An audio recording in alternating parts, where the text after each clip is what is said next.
The Andy Pollin Show. We got to go after this with everything we got, thinking they're going to come with everything they got. I'll start off by saying I'm bored, I'm broke, and I'm back. The Andy Pollin Show on ESPN 630 starts right now. Very interesting anniversary day. 50 years ago today, Bruce Springsteen released the Born to Run album. 67 years ago today, we had the invention of ramen. If you went to college in the 70s and 80s, those were two staples. You couldn't walk around American University in the late 1970s without hearing Born to Run blasting through the dorms and the open windows. And you didn't need a radio, that was for sure. And if you wanted something to eat, why, all you needed was hot water. And you poured it into cup-o noodles, and you were all set. So we will get to that later this hour. Of course, we got cut-down day coming tomorrow, 4 o'clock tomorrow afternoon. The rosters have to be down to 53. Now, it's actually really down to 70 because the practice squad is now up to 17.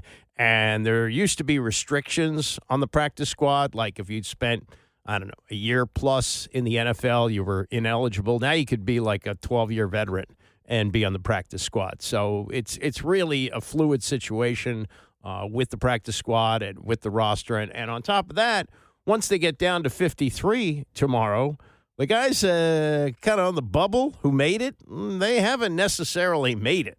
They're on the team until a better replacement can be found. And, you know, sometimes that's the case, that they find somebody who can take your place, and just when you think you have it made, you're gone. Now, I would say you probably have a pretty good chance if you make the 53 and they find somebody to replace you that you could wind up on the practice squad. But then again, you're out there for other teams to look at you. So it's going to be a couple of weeks of roster moves up and down. And but this was Quinn after the game on what he and Adam Peters are facing both today and tomorrow. This is a challenging time for us. You have to make difficult decisions, but we've been meeting a lot, leading up until now. So we watch practice together every day. We spend a lot of time, and so the evaluations keep going. And then we're just talking now what time we're going to go watch it together tomorrow. Oftentimes we'll watch practice or a game and it's a conversation about a player. It's our time to spend together, talk about the team, what we would do, contingency planning, 53-man roster, 70-man roster. And then, of course, from his side, then there's acquisitions or trades that go into all those. So it is a busy time, Nikki, for sure. But we just, like most things, big decisions, take our time and work our way through them. But the game will be another one to go. And certainly there were some guys today that impressed me. Antonio Hamilton was another one that played physical. I was so pumped to see Jordan McGee out on the field today. He is such a good linebacker. And so for him to get back out and get some playing experience today, I thought that was really important. But we go through the next few days together and, just kind of make sure going through all the looks and where it's at. And then as it gets in from Tuesday to Wednesday, slight changes take place then too. And you've had Sam Hartman and Josh Johnson compete for a third quarterback spot. Does that indicate you're set on having three quarterbacks? And what do you think of their performance in general in preseason? Yeah, we haven't decided from, three and practice squads and those types of things yet, Nikki. But I think where's the, what do you find when you get a lot of quarters and that type? So when Mark is being out, that created more playing time. And so just like we were saying with the whole team, they got more ops to play than they normally would have. And so I think those are important parts of the evaluation as it goes into it. But as far as, numbers in terms of, how many, we haven't finalized any of those things yet. Dan, as you get to Tuesday and try to work out the roster, how much does draft status impact keeping guys if it gets to a tight situation? Probably early it does, but not later, meaning like early picks, I could see that, but not as much on the later side. One thing that we really stand for here is the competition. And that's been Adam from the very beginning. And we knew that was the case going in. There wasn't going to be this or that. That's how we, stand for how we do things. So, I would say not from like you can't rule that over a performance, based thing. Well, yeah. If you take a guy in the first round, you're gonna really wait that one out before you let him go. By the way, Jamin Davis released by the Jets, a number 1 pick during the Ron Rivera era. I'll get to more on that coming up. As for the third-string quarterback battle, I mentioned how bad it was. I mean, here's how bad Sam Hartman was in the preseason. He started on Saturday.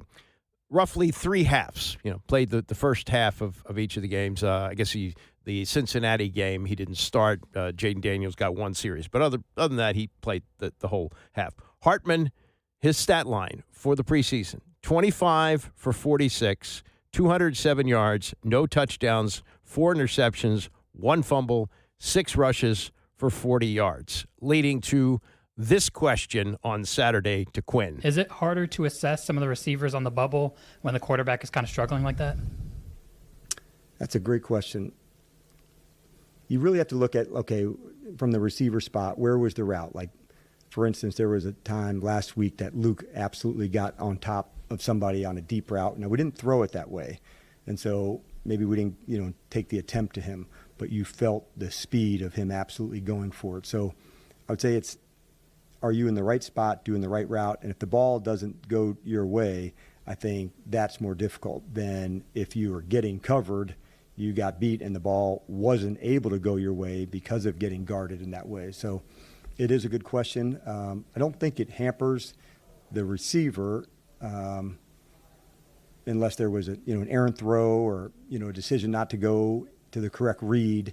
But as far as the routes and the physicality and, going to do things, there's always, good things to hit on that way. Yeah, you got to look for him, though, because he was just terrible, just absolutely terrible. So was Josh Johnson. Johnson maybe a little bit better. They're going to keep 3, so maybe he makes the team, and maybe they find a spot on the practice squad for Hartman. He is good buddies with Jaden Daniels, so that may help him.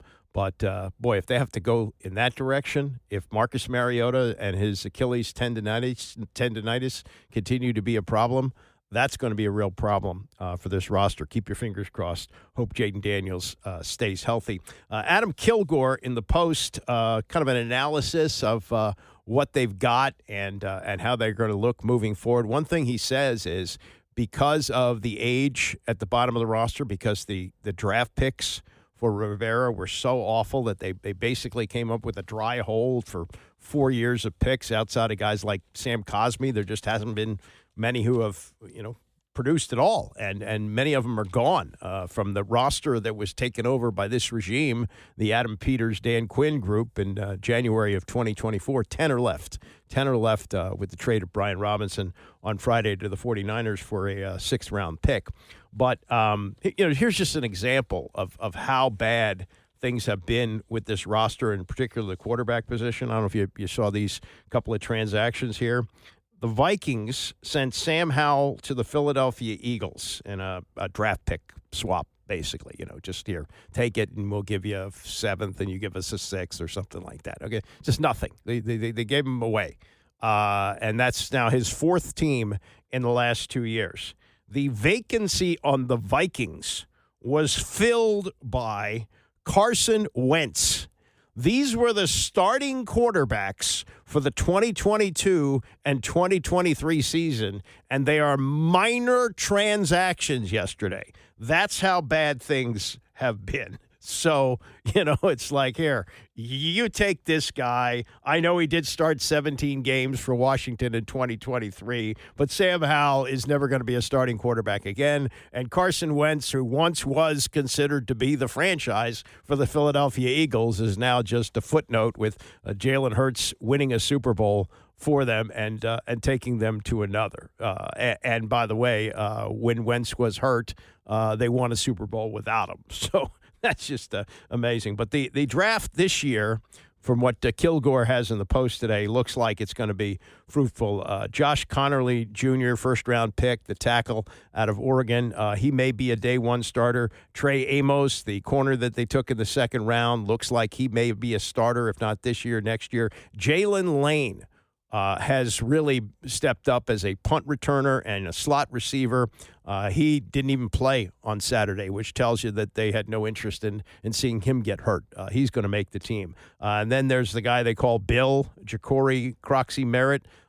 He didn't play on Saturday either. 7th rounder. Looks like he's going to be a contributor.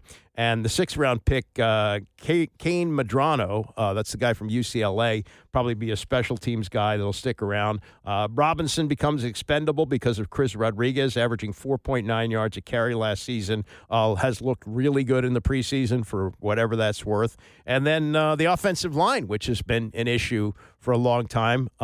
Because of Connerly and because of other moves that they made, looks like they have some depth, and they can take their time with Cosme, though it's possible he'll be ready for opening day. And the secondary, remember all the concern last year about Marshawn Lattimore. We haven't seen him play with any significance in the preseason, but it looks like he's healthy from training camp and should be ready to go a week from Sunday. Will Harris added, solid veteran. Quan Martin, they've been talking about Quan Martin. They really like him. And Mikey Sanderstill in his second year. They've heard, and you'll hear this too, Jaden Daniels says he's the most improved player in camp. Not that he was bad last year. And Jeremy Reeves, who's been like a special teams guy, he's going to play a lot this year.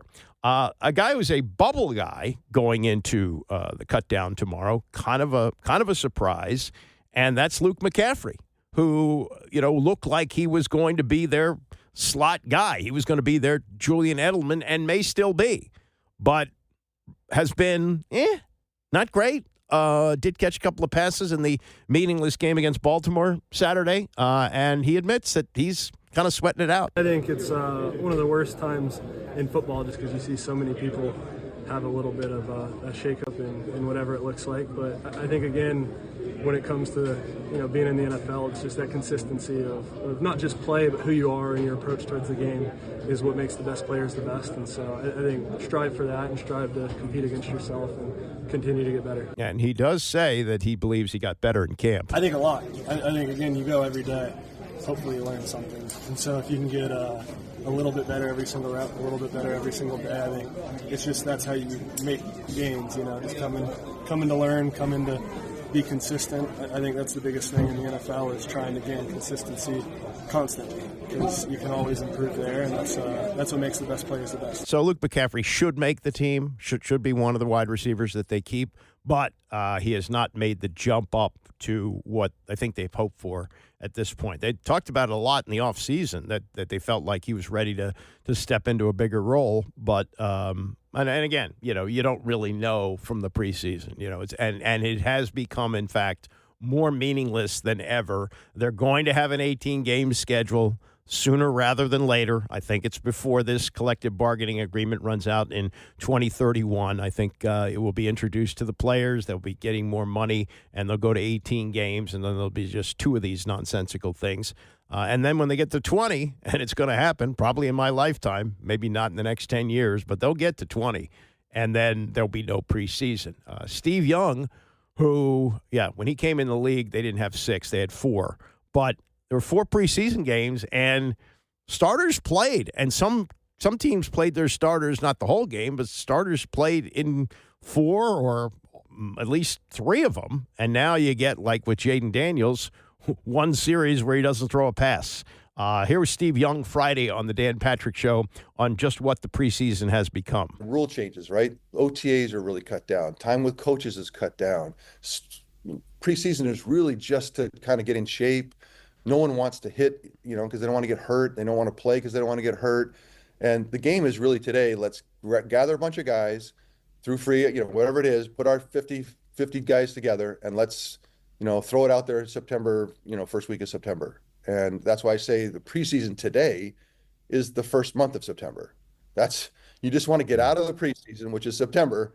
Like 4-0 would be awesome. 3-1, great. 2-2, fine.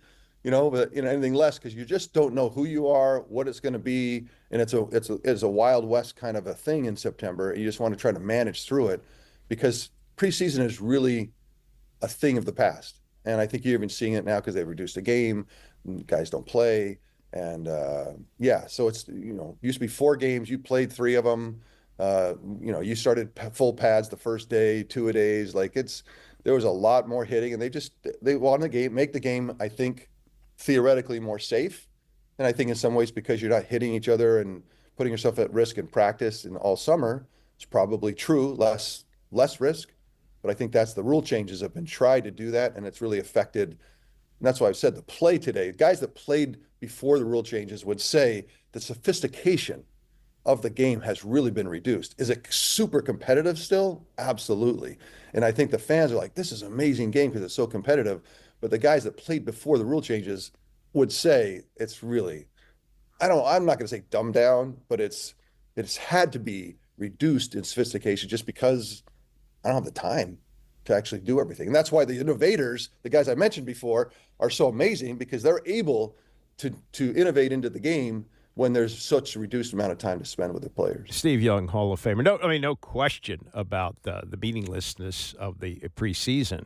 But when he kind of gets to the dumbing down of the game, it makes me laugh because you have so many of these assistant coaches, the coaching staff. These are people you don't even know. I mean, you know the offensive coordinator, Cliff Kingsbury, you know Joe Witt, the defensive coordinator, sure. But you don't know all these assistants and the people that spend all this time combing through the tape and the technological advancements and all the analytics that go into the game. But yet, and okay, you can chalk it up to him being a guy in his 50s, an older player who's saying this, but he's smart. Steve Young knows football, and he's telling you it's dumbed down. But it's just like the NBA. Back when Red Auerbach was winning all those championships with the Celtics, you know who his assistant coach was? Nobody. It was Red Auerbach. And like even into the 80s, there were teams that had one, maybe two. The Bullets in the 70s when they had Dick Motta take them to back-to-back finals, winning in 1978. One assistant, Bernie Bickerstaff. That was it. So when you hear Steve Young say, yeah, they've thumbed down the game, yet there's 900 people trying to figure out the intricacies of maybe it's just the dumbing down for the players, and they try to make it as simple as they can. But, boy, you look at the size of the coaching staffs today and the way they used to be, quite different. Coming up, how cheap are the Cincinnati Bengals? It's the Andy Pollin Show, ESPN 630. The Andy Pollin Show on ESPN 630, the sports capital. Did you ever play the game of telephone? You know, when you whisper in one person's ear a message, and then that person passes it on to somebody else, and somebody else passes it on. By the time it gets down the line, the message is completely different than the one that started the chain on this telephone. And that's kind of the world we live in now with social media. You hear drips and drabs of things. And you may have heard something over the weekend or Friday that Boomer Esiason, who now hosts a radio show on WFAN in New York, and he worked for CBS forever in the studio show, and has had a great broadcasting career. And was a terrific quarterback with the Cincinnati Bengals. He was taken in the second round out of Maryland in 1984. Also played for the Jets and the Cardinals, but spent the bulk of his career in Cincinnati and was a league MVP there in 1988. And you might have heard over the weekend, oh, yeah, they invited Boomer Esiason to be put into the Ring of Honor for the Bengals, and they told him that he had to fly there on his own and pay for his own hotel room. No. That's not what happened here.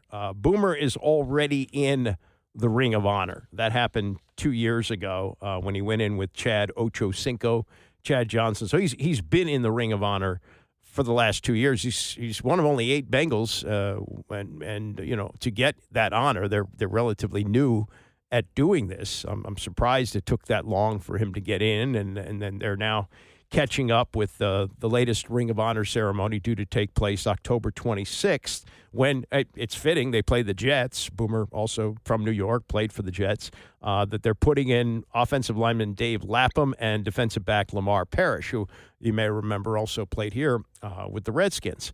Okay, they've got this Ring of Honor ceremony. And as it turns out, Boomer got an invite, but not in the way that you would think that someone who is already in the Ring of Honor, an MVP for the Bengals, a quarterback who took them to the Super Bowl, you wouldn't think that it would be an invite like this. And so this is what happened on Boomer's radio show. It's called Boomer and Gio. That's Greg Giannotti, who is the co-host, and he serves here in a role that I often played with Tony Kornheiser when I worked with him as sort of the setup guy in what is a story that really is eyebrow-raising, to say the least. Too bad you didn't get invited to that Ring of Honor ceremony, because that would have been cool. Because don't they play the Jets that day for the Ring of Honor, too? They do, yes. That would be perfect. So I did get an invite. You told me you didn't get an invite. I looked back, and I saw that I got an invite. Oh, okay. So well, maybe we do this. Here's the. You want me to read the invite to you? Yeah. I don't know how to take this invite. That's the thing. What do you mean? You're in the Ring of Honor, and they're inviting you back for a Ring of Honor ceremony. Yeah. How could there be any sort of misinterpretation of the invite? You tell me what this invite is, and then we can discuss it. Okay. The Bengals organization is excited to celebrate our Legends community and kindly invites you and a guest to join us in celebrating Dave Lapham and Lamar Parrish on Ring of Honor weekend in October, culminating at our game on Sunday, October 26th, when the Bengals take on the New York Jets. That's awesome. That would be very nice. More details are below, and we kindly ask you RSVP no later than Friday, August 22nd. So that's today. That's today. Wow. So got to make a decision. To guarantee your seats. Oh, okay. Ring of Honor weekend, you and a guest can receive 2 complimentary tickets with an opportunity to purchase an additional, if you wish, to our celebratory events below by submitting the RSVP form. Mm-hmm. The Ring of Honor reception at Paycor Stadium on Saturday, October 25th, 4 to 7 p.m. Bengals versus Jets, halftime Ring of Honor induction ceremony, Sunday, October 26th. Kickoff is 1 p.m. Boom. If you are traveling in for the weekend from out of town, we have secured a block of rooms at the Resonance Cincinnati Downtown Hotel. Wait, hold on. What? Renaissance. A block of rooms. Usually when people say a block of rooms, it's like a wedding thing, and you have to go on there and say, I'm part of this party. Yeah, but this is why they sent it. So the Renaissance Cincinnati Downtown Hotel at a preferred discounted rate. Hold on. So I can book my group rate for the Ring of Honor weekend. Rooms are limited, so please book directly for early and the best rate. We'll look forward to hosting you in the jungle for an unforgettable weekend. Don't hesitate to reach out to me or another guy on the staff with any questions. Thank you, and Houday. Houday? Who they think they are, making you pay for your own hotel room? That's what I would say. You think I'm an elitist if I say no to that? No. I mean, your name is on the stadium, and they sent out what seems to me is an email that went to many people. You know, how many people are in the Ring of Honor now? 8? Yeah, I think there are 8 of us. Yeah. All right, so they should be getting different emails than the generic email that happened right there. Like, that email should go to, I don't know, any normal player who played for the Bengals, like who's not in the Ring of Honor. I don't know. Pick anybody. And you are there with your name on the stadium, and they gave you this generic email about how you could purchase a hotel room, and also, I guess, the flight is not that's also on you. I think so. Yeah. Look at how cute little Winnie is. Oh, that was awesome. What a great moment. And then do they have you just sitting in the stands? I think so. Yeah, it's gonna be great. It's gonna be fun. Come on. I mean, I love my Bengal fans, but man, they don't have you in a box. I don't think any of that. I'm not sure. I mean, that's that. I'm sorry, but that's for a NFL franchise. That's embarrassing. To have. Well, wait, but time out. I mean, embarrassing. I have Allie checking in on this now. We're checking in on what? It's all laid out pretty perfectly there. I think so. If you would like a room at the Renaissance, you got a discounted rate. You just got to use whatever code that is for the block of rooms. Maybe I could fly out with the Jets. Oh, yeah. Come back with the Jets. Maybe Aaron Glenn would let me tag along. So he could snaggle a free flight. Not that he needs it. That's not the point. He's in the Ring of Honor. And Giannotti's right. Okay, he's not being inducted. I am sure that to make sure that Lamar Parrish and Dave Lapham show up, that they have been given flights and, friends are invited, family, block of hotel rooms that the team will pay for, et cetera, et cetera. But, as Giannotti says, this is not just a random Cincinnati Bengal. This is a former MVP of the league, a quarterback who took them to a Super Bowl. If you look at the length of his career, and I think Boomer played about 15 years. What, 9, 8? And he came back and finished up with the Bengals as well. I mean, that's his franchise. And he's in the Ring of Honor. I think once you're in there, at the very least, you get 2 tickets, you get a hotel room, and I mean, whatever other amenities you want, rental car or driven around. But yeah, you're one of the 8 that's in the Ring of Honor. And you're bringing 2 new people in, so you're there as sort of the welcoming committee. But to give him, Boomer, a kind of a form letter here that probably went out to anybody who ever put on a Bengals uniform, ridiculous, absolutely ridiculous. And people wonder, why are they regarded as the cheapest organization? Well, they are. These are things that were kind of happening here, too. Everybody, Dan Snyder spends whatever, he was wasting money on free agents who weren't worth it. And it turned out he was very, very cheap with the way he ran the team. The facilities were terrible. The stadium was falling apart with sewage leaking on the fans and railings collapsing and all that. And the Bengals, under Mike Brown, and Mike Brown inherited the team from his dad, Paul Brown, who started the team as an expansion team in 1966, I believe, as the AFL expanded and then merged with the NFL. I mean, come on, that's just a terrible look. Somebody in the front office should have said, okay, we'll send out this generic letter to anybody who played even one game for the Bengals. But for people who are already in the Ring of Honor, like Boomer and only 7 others apparently, you give them the royal treatment. You bring them in. Like Sonny Jurgensen had his number retired in the first year of ownership under Josh Harris. The team sent a private plane to pick up not just Sonny Jurgensen and his family, but Billy Kilmer, and it may have made another couple of stops. Frank Herzog, somebody dropped the ball, and there was a lot of that ball dropping under the previous presidency of the team. They now have Mark Klaus, who's running the team, former president of Campbell's Soup. This was an underqualified person, and they left out Frank Herzog. And at the last minute, they go, "Oh yeah, let's go get us a private plane and bring in Frank Herzog." This is worse than that. This is just absolute cheapness for somebody who was a legend in Cincinnati.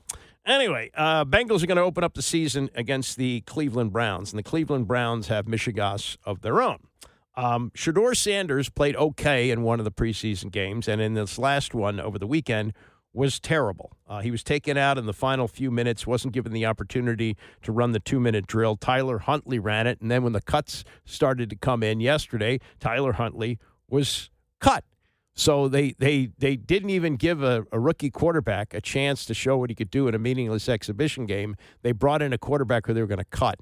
And so there's all kinds of conspiracy theories floating, as you would expect with this player, because of all the controversy about him, because of Mel Kiper wigging out on draft day about how he slid down to the 5th round, and all the different things associated with him and his dad and how they handled the pre-draft process, yada, yada, yada. So there's been a lot of buzzing about that there being some kind of a conspiracy for Kevin Stefanski, the coach of the team, to kind of tube his career, put him in an unfavorable position. Conspiracy theories all over the place, sabotaging Shedeur Sanders' career.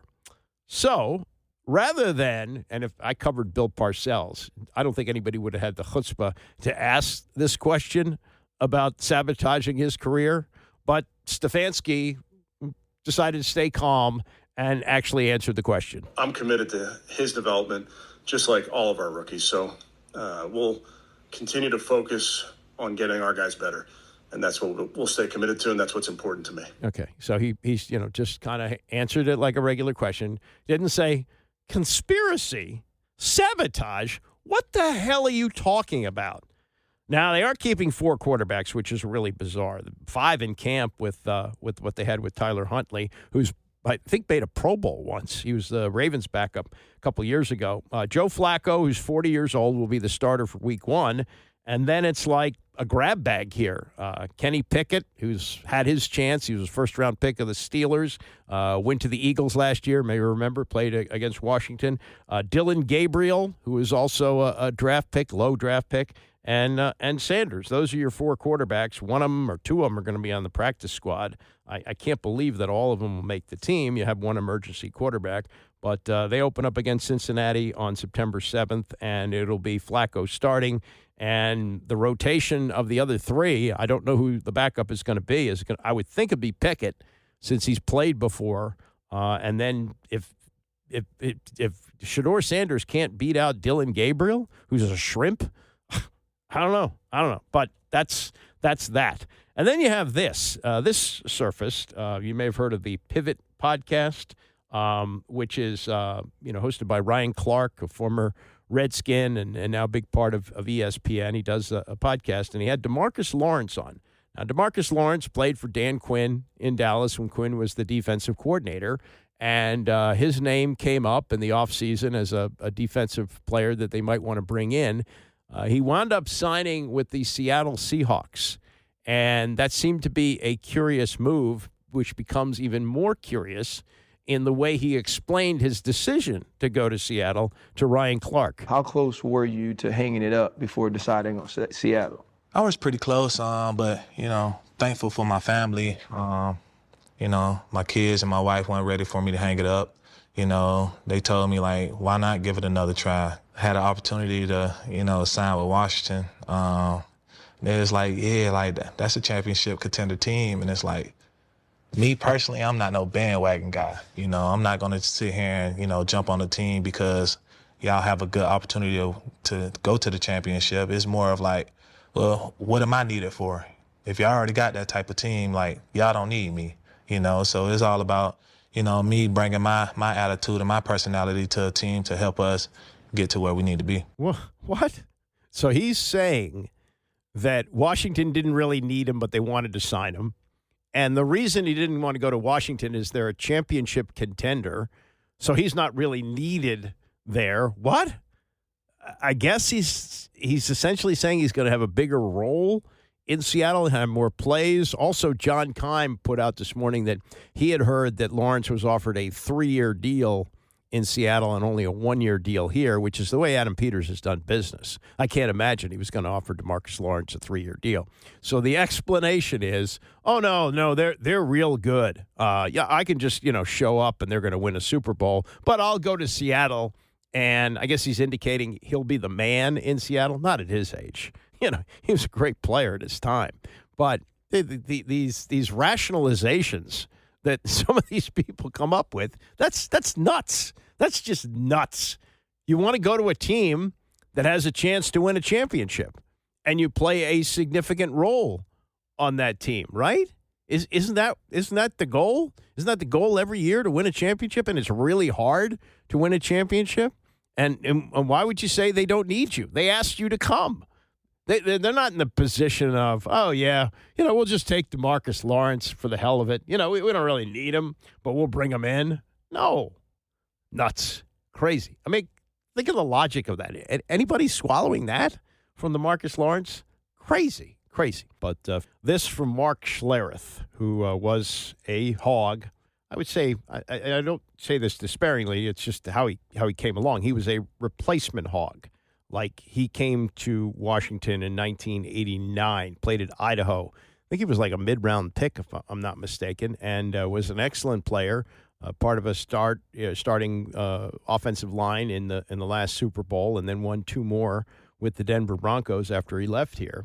But he's now a very good broadcaster, does a bunch of games, radio shows, was ESPN for a long time. He just show that they launched on Fox, I think Breakfast Ball, which failed, but he's quite good at what he does. And he was on with Dan Patrick talking about probably, I don't even know probably, I think you can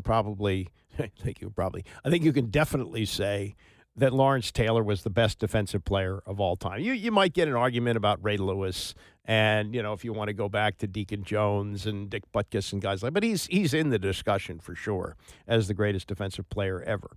And I can't believe it. We're coming up on 40 let's see, what is it? 1981. So next year will be, 45 years since Lawrence Taylor came into the NFL. That's hard to get your head around. I remember covering him with the Giants, and he was awesome, absolutely awesome. And so Schlereth, and again, he comes into the league as LT is starting to decline a little bit. He played until 93, but his prime years were probably like 85 to 88, somewhere in there. And so this was Schlereth with his memories of what it was like to play against Lawrence Taylor. The guy that really, like myself and I think everybody was scared of was Lawrence Taylor. I mean, he played linebacker, quote unquote, but dude, you would break the huddle, man, and you'd peek because you didn't want to look, right? You'd peek. You'd had counter called, and you just kind of peek down there, and he's frothing at the bit, and and you're just like, man, I got to go trap this guy, and I know this is going to hurt me a lot more than it's going to hurt him, and you just didn't want to give him a hint, but he knew, and he just had that ability. As soon as you come screaming down the line of a scrimmage, man, to sink his hips and lower his shoulder and then just explode into you. You'd be just like, oh, man. He dog cussed me a couple times in a game, and I thought for sure he's going to kill me. Like, I just was like, oh, my gosh. I mean, cut him one time or something. And like, if you ever do that again, you're like, yes, sir, Mr. Taylor. I will never do it again, I promise. Yeah, he was frightening. What an unbelievable. Changed the game. Yeah, he was the first edge rusher when you think about it. We didn't call him an edge rusher. It was just a linebacker who was fast. And then Derek Brooks, who was Derek Thomas. Derek Thomas, yeah, played that kind of edge. Yeah, we counted him as a big. I tell you, the other thing we did with Lawrence is what I was just talking to you about. You couldn't run away from him. He chased everything down. So we just ran at him at all times and made him stop his feet. And that wasn't very successful either, Dan, but it was like the lesser of two better evils. of both worlds. Yeah. Right. We're going to get our ass kicked either way, but we might as well get our ass kicked right at the point. I remember an offensive coordinator saying that the best way to go after Alan Page of the Purple People Eaters, the Minnesota Vikings, was to go at him. Mm-hmm. And, I was trying to wrap my head around that logic that here's their best player, Hall of Famer, and he said you must take away his legs, so go at him so you know where he is instead of he's going to eventually catch up to you. And yeah. I thought it was a brilliant approach. He said it wasn't always successful, but at least we knew Alan Page wasn't going to track down a running back, and it's the same with LT. Yeah, for sure. There's a couple of guys that we did that with. I tell you, for the rap that Bill Belichick gets for being a curmudgeon and all that stuff, man, I did a New England game a couple years ago and sat down with Bill, and we made our introductions around the table, and then he just looked at me and he goes, "We've had some freaking battles, haven't we?" And then we talked about Redskins Giants back in the late 80s, early 90s, and we probably talked for 30 minutes. It had nothing to do with the game I was calling, just about that time and game planning, and it was one of the coolest conversations I've ever had. Yeah, think about those times too that Schlereth is talking about, especially probably before he got there. But here's Joe Gibbs, Hall of Fame coach with 3 Super Bowl championships, matching wits with Bill Belichick, who has 8 Super Bowl rings. 2 of them as defensive coordinator with the Giants, and of course the 6 that he won with the Patriots. And they're going head to head. And you've got Lawrence Taylor, the best defensive player of all time. You got Russ Grimm, who's in the Hall of Fame, one of the blockers. Joe Jacoby, who should be in the Hall of Fame, also blocking. And the early days, John Riggins, who's in the Hall of Fame. And all these moving pieces and these 2 great football minds trying to figure out how to balance. I mean, it's just what a great time it was. And having been a fan of this team going back to the 60s, to me, that's the high water mark. I know they won a Super Bowl with Doug Williams, and that was great. And the last one they won, that's that's the best team they had. And it's been rated the best team in the Super Bowl era, the 91 Redskins. But the joy of those teams in 1982 when they won the Super Bowl, and even when they went back, it was a devastating loss to the Raiders in the Super Bowl, but that was a wonderful regular season. Those years, I can't think of football being more fun than they were during the 82 and the 83 seasons here. Coming up, how they came up with this, God only knows. But there is a new list out from The Hollywood Reporter, just came out last week, of the top 25 sports movies of all time. I mean, wait till you hear some of the selections that made it, and more importantly, the movies that did not. I mean, this is stunning. We'll get to that and more as we continue. It's the Andy Pollin Show, ESPN 630. The Andy Pollin Show on ESPN 630, the sports capital. Program is coming up at 11 o'clock today. During the summer months, and I've been through many laps of this sports radio calendar, during the summer months, a go-to is usually sports movies. Now, we don't take calls on this show, but people have done it for years. What's your favorite sports movie? And you go through a list, and you rank them how you think they should go, and the caller may give the top 5 or whatever. But it's always a go-to in the summertime months. Used to be, should Pete Rose be in the Hall of Fame? Now Pete Rose is gone. That has resurfaced. I thought that would go away, and there have been reports that and credible reports that he bet on baseball while he was a player, not just as a manager, which he admitted to. So there's that raging controversy, and that got gasoline thrown on it when Trump said that Rose, needs to be pardoned. I don't know what he'd be pardoned from. It's tax evasion, which he went to jail for. But he wants Pete Rose in the Hall of Fame, and it looks like he may wind up at least being considered by the Veterans Committee. And then Trump piped up over the weekend about Roger Clemens needs to be inducted. He wrote on his Truth Social, he should be in the Hall of Fame now, capital letters, exclamation point.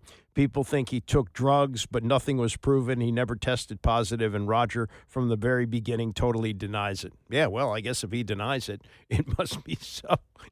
Anyway, The Hollywood Reporter came out with its list of the top 25 sports movies of all time. Now, usually when I glance at these lists, I see, only movies from the last 20 years. It's done by kids. But they've got movies in here going back as far as 1961. So there is some attention to things that happened, like before SportsCenter. So I'll give them that. But this is absolutely the worst list I've ever seen. It has 6 baseball movies, 5 boxing movies. Boxing always makes for good movies, witness Rocky, although what do you hear where Rocky is on this list? And 4 basketball movies. Not a single football movie. Not a single football movie. North Dallas 40 is the best football movie ever made. 1979. Doesn't make the list. Friday Night Lights is an outstanding movie, and having started my career in Texas, I know about the importance of high school football in Texas. They did a good job of capturing that. And Remember the Titans, it's a Disney movie, but it's really good. None of them made the list. Top 25? Are you kidding me? And what do you hear the omissions on baseball? So let's start at 25.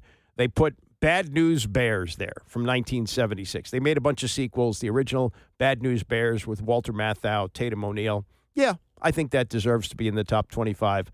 25 is fine. This is a movie that I'm aware of, just have not seen, so I can't, really give you a full review of it. Challengers, which was about tennis, which came out only last year. They ranked that 24. Number 23, and yeah, it's a boxing movie. I guess it's a sports movie, but there's a lot more to it. And there was a lot of controversy about it as well regarding Hilary Swank's character choosing to die after she became paralyzed. And a lot of people who are paralyzed say, that's not a good representation of the way people feel. But $1 Million Baby, which came out in 2004 with Clint Eastwood and Morgan Freeman and Hilary Swank, they ranked that 23. Then they have a movie which definitely deserves to be in the top 25. But as low as 22, Slapshot with Paul Newman. That's the greatest hockey movie made, hands down. And that's a great sports movie. 22, way low. 21, Moneyball, which came out in 2011. Brad Pitt, Jonah Hill. I thought Philip Seymour Hoffman as Art Howe wasn't very... Philip Seymour Hoffman was a brilliant actor, but in that role, that didn't work for me. Moneyball at 21, okay, that got people familiar with the modern way baseball's done. Brad Pitt in any movie these days, probably not a bad these days. It's already 14 years ago, 2011. That's 21.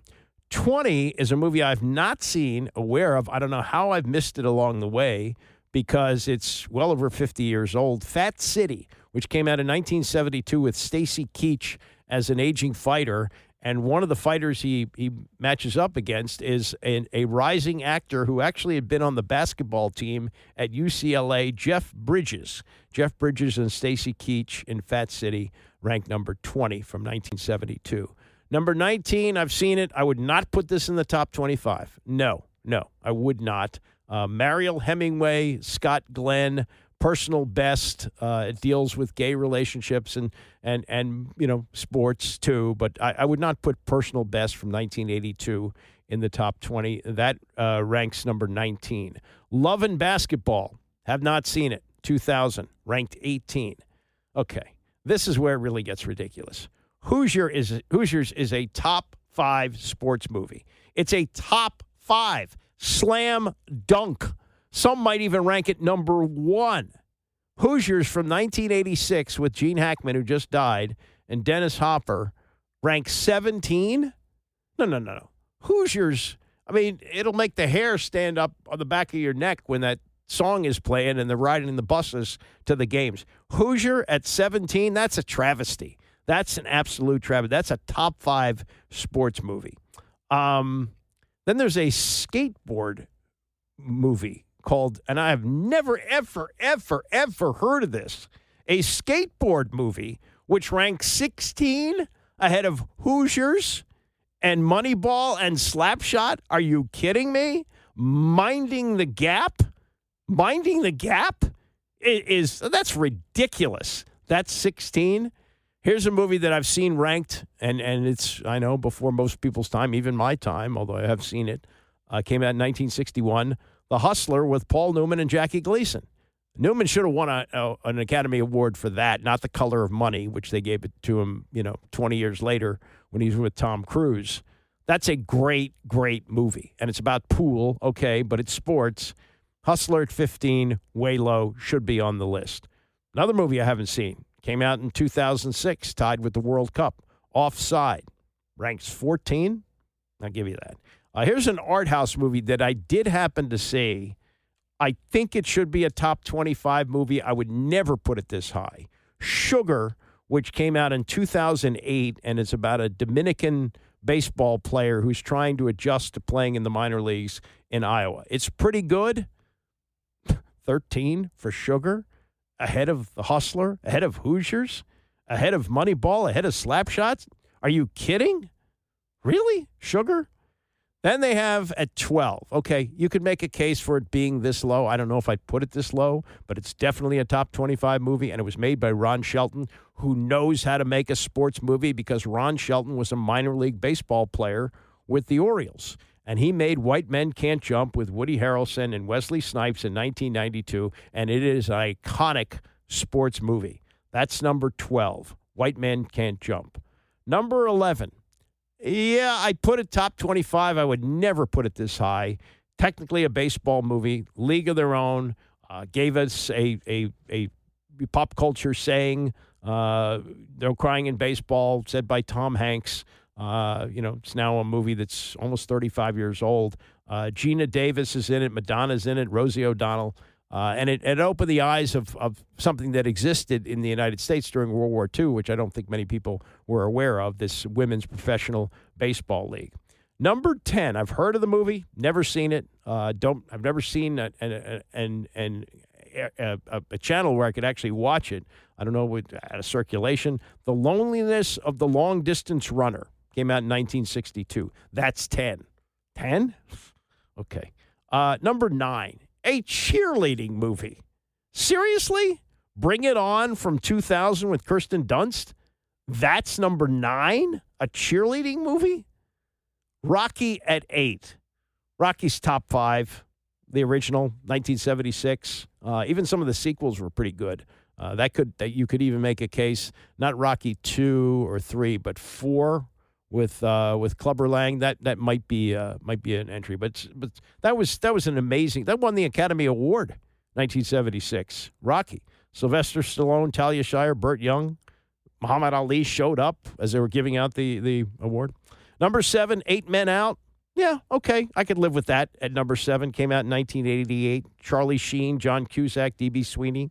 Then there's Breaking Away at number 6. Now, I have a soft spot for that because Daniel Stern was a year ahead of me at BCC, and this was his first movie. Dennis Christopher played the lead in this. I don't think he really had much of a movie career after that. But Dennis Quaid was, I guess, the best-known actor in that, and he's, gone on to a lot of different things, some good, some bad. But Breaking Away, 1979, that's number 6. Then, and I would not have included documentaries in this. To me, documentaries are not sports movies. Even the best sports documentary ever made, which is Hoop Dreams, which I'll get to. But they have O.J. Made in America, which came out in 2016. And it wasn't a documentary per se, but it was, based on real stuff. They ranked that at 5. I'm not sure about that. Number 4, Bull Durham. Absolutely. Bull Durham is a top 5 sports movie. Came out in 1988. Kevin Costner, Susan Sarandon, Tim Robbins. Classic. Yeah, Bull Durham is number 4. Field of Dreams has to be either before it or after it. Field of Dreams, not on the list. Came out a year later with Kevin Costner, not on the list. Are you kidding?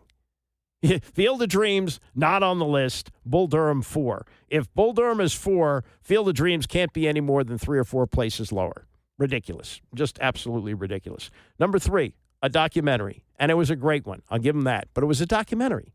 I don't really think of this as a sports movie. It's When We Were Kings, the Ali Foreman fight in Zaire in 1974. They had shot all this footage, and 20 years later, they released this documentary, which was outstanding, an outstanding documentary.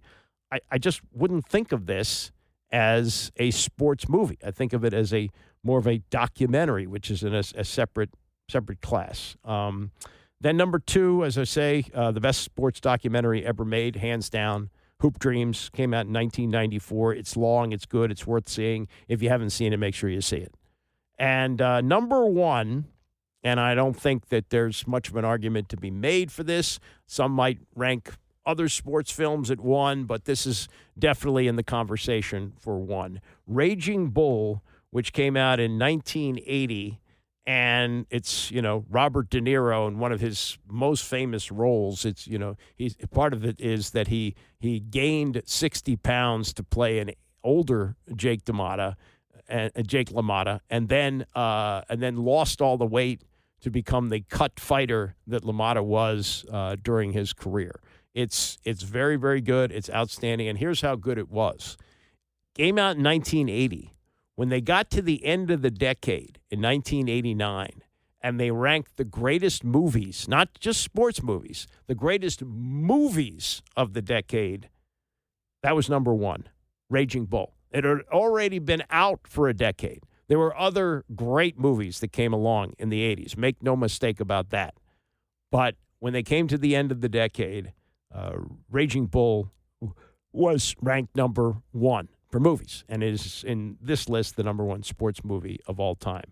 But some of these others, really? Love and Basketball makes the top 25. Bring It On makes the top 10. Offsides, a skateboard movie? No, Offside's a soccer movie. Minding the Gap, a skateboard movie at 16. No Major League. No Field of Dreams. No North Dallas 40. No Friday Night Lights. No Remember the Titans. Who makes this list? Now, it has served a purpose, especially for me, and maybe it serves a purpose for others who look at this and go, no. No, you got to be kidding me here.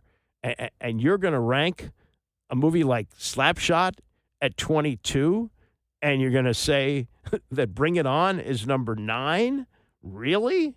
Come on. The top 5, they're all great. No question about it. Raging Bull 1, Hoop Dreams 2, When We Were Kings 3, Bull Durham 4, OJ Made in America 5. But, you could make the case that 3 of them were documentaries. 2 of them definitely were Hoop Dreams and When We Were Kings. And even though OJ Made in America had actors in it, it's basically done like a documentary. So, again, we're out of this period of time where we have to lean on these kind of things because we got football season ready to go. We get the 53-man roster tomorrow afternoon, so we'll have more speculation on that. I don't think that they'll trickle out any of the cuts. Maybe some will leak as sourced, but we'll see. But about to launch. Thank God, real football is here, and a week from Thursday, it starts for real. Wow. All right, that's a wrap for me. I'll be back here tomorrow. Bram is coming up next, and I'll see you tomorrow morning at 9 a.m.